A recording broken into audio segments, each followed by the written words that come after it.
Hello friends, today we are going to discuss figure it out question, page number 139. Here's the figure. You can see, cut out the tangram pieces given at the end of your textbook. हमें जो टैंग्राम pieces है वो हमें cut करने हैं, वो हमने ऐसे कट कर रखे हैं पीसीस, आपको दिख रहे हैं ये। क्वेश्चन नंबर फर्स्ट है, explore and figure out how many pieces have the same area. इस क्वेश्चन में कहा है कि हमें एक्सप्लोर करना और फिगर आउट करना कि कितने पीसीज का जो एरिया है वो सेम है वो।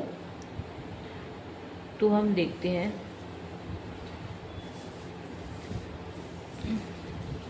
हम लेंगे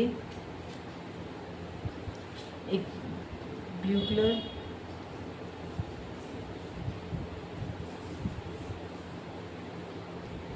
हम लेंगे एक a figure and B figure, इनको हम ओवरलैप करते हैं यानी एक दूसरे इसको कवर करते हैं। तो ये दोनों कवर कर रहे हैं, मतलब इन दोनों का एरिया सेम है। तो हम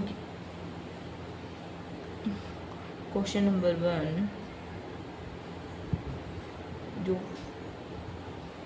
एरिया जो है सी का इसके इक्वल है एरिया, एरिया जो है ए का वो इक्वल है एरिया बी के।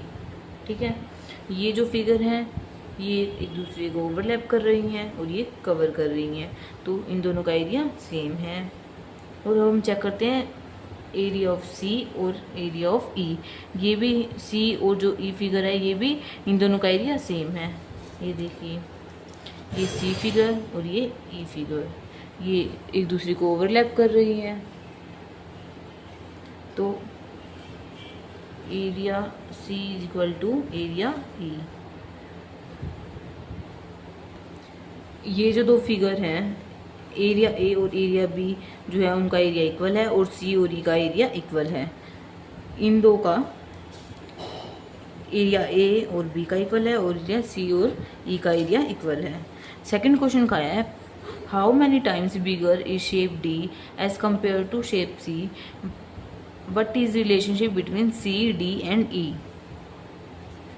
इसमें कहा है जो figure how many bigger times bigger is shape, जो शेप डी है वो शेप सी से कितनी बिगर है। तो हम देखते हैं शेप डी एंड शेप कौन सी कहा है इन्होंने, शेप सी। देखिए ये शेप डी है और ये शेप सी है। इसको हम मान लो ऐसे रखते हैं, तो शेप डी जो है शेप सी के यहाँ आ रही है। अगर हम शेप सी एक और रख दें तो दो जो सी हैं वो कवर कर रहे हैं डी को, फिगर डी को दो ये कवर कर रहे हैं। तो जो एरिया है डी का वो किसके इक्वल है, 2C के, 2C के एरिया के। 2 फिगर कवर कर रही हैं सी की डी को, जो दो फिगर का जो एरिया है सी के वो इक्वल होगा एरिया डी के एरिया के इक्वल होगा। और अब इसमें कहा है what is the relationship between C D and D. ये हमारे पास डी फिगर है, ये हमारे पास सी फिगर है और एक हमसे पूछिए ई फिगर, ये है हमारी ई फिगर। तो इनका रिलेशनशिप क्या है, जो शेप डी है इसमें क्या है, इस फिगर में ये एरिया, ये फिगर डी है, ये फिगर ई है और ये फिगर सी है। हमने देखा था क्वेश्चन नंबर 1 में कि जो एरिया जो सी और ई का जो एरिया वो इक्वल है। तो हम इसमें क्या रिलेशनशिप दिखाया जा रहा है कि जो सी और ई फिगर है वो डी को ओवरलैप कर रही है। तो हम क्या लिख सकते हैं, area of C plus area of D, sorry area of E is equal to area of D, क्योंकि जो सी का जो एरिया है और जो ई का एरिया है वो दोनों को अगर हम सम करते हैं तो वो डी के एरिया के इक्वल आता है। अब हम नेक्स्ट क्वेश्चन करेंगे, जो थर्ड क्वेश्चन है next question, which shape has more area, shape D और F, give reason for your answer. हमें ये बताना है कि शेप डी और जो फिगर एफ है उनमें से किसका एरिया ज़्यादा है। तो हम देखते हैं डी, ये हमारी डी फिगर है ये हमारी डी फिगर है और ये है हमारी एफ फिगर। तो हमें फिगर को देखने से लग रहा है कि एफ का एरिया ज़्यादा है। तो अगर हम इसको ओवरलैप करके देखते हैं तो देखो, अगर हम इसको ऐसे रख रहे हैं तो ये एक्स्ट्रा बच रहा है, अगर हम इसको ऐसे रख रहे हैं, ऐसे रख रहे हैं तो भी एक्स्ट्रा बच रहा है, अगर हम इसको ऐसे रख दें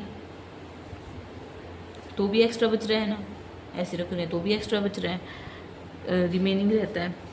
अगर हम इसको ऐसे ओवरलैप करने की कोशिश करें तो ये तो हाफ हमारा यूज़ हुआ है और हाफ हमारा यहाँ पे रिमेनिंग रह गया। तो हम इसके 2 पीसीस कर देते हैं, इक्वल 2 पीसीस कर देते हैं। हम इसके इक्वल 2 पीसीस कर देते हैं।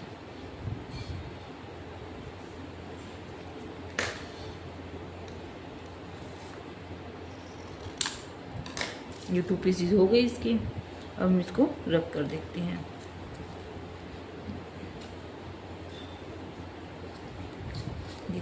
अब ये दोनों इसको डी को ओवरलैप कर रहे हैं। एफ जो है फिगर वो डी को ओवरलैप कर रही है, ये पूरा कवर कर दिया। तो इससे हम क्या कंक्लूड निकालेंगे कि जो एरिया जो है डी का और जो एरिया है एफ का वो इक्वल है। तो हम क्वेश्चन नंबर 3 में इसका क्या कंक्लूजन लिखेंगे कि जो area of D is equal to area of F. अब नेक्स्ट क्वेश्चन है क्वेश्चन नंबर 4। इसमें कहा है which shape has more area, shape F और G, give reason for your answer. इसमें भी यही पूछे कि किस फिगर का एरिया ज़्यादा है, एफ और जी। ये हमारे पास फिगर एफ है, ये फिगर हमारे पास फिगर एफ है और हमसे कौन सी फिगर पूछी है, फिगर जी। ये हमारी फिगर जी है। अगर हम देखें इसको हम इस तरीके से रखें, इस तरीके से रख रहे हैं, ऐसे रख देते हैं इस तरीके से, तो हमारा ये एक्स्ट्रा बच रहा है।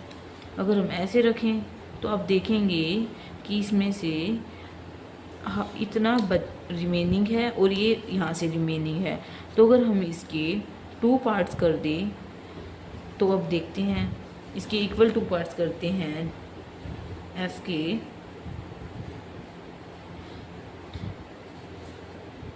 हम इसके इक्वल 2 पार्ट करते हैं तो क्या ये जी को कवर कर रहे हैं। इसके हमने ये 2 इक्वल पार्ट्स कवर कर दिए।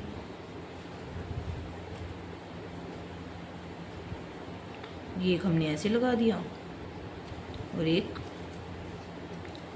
ऐसे लगा दिया, ये कवर कर रहे हैं। जो फिगर जी है वो कवर कर रही है, फिगर एफ जो है वो कवर कर रही है। फिगर एफ है वो जी को कवर कर रही है। तो इन दोनों का एरिया जो है वो सेम हुआ। तो हम क्या लिखेंगे क्वेश्चन 4 में, एरिया ऑफ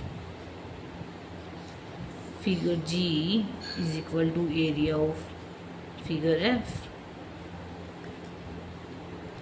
अब हम देखते हैं क्वेश्चन नंबर 5। नेक्स्ट क्वेश्चन हमारा, what is the area of shape A as compare to shape G, is it twice as big, 4 times as big.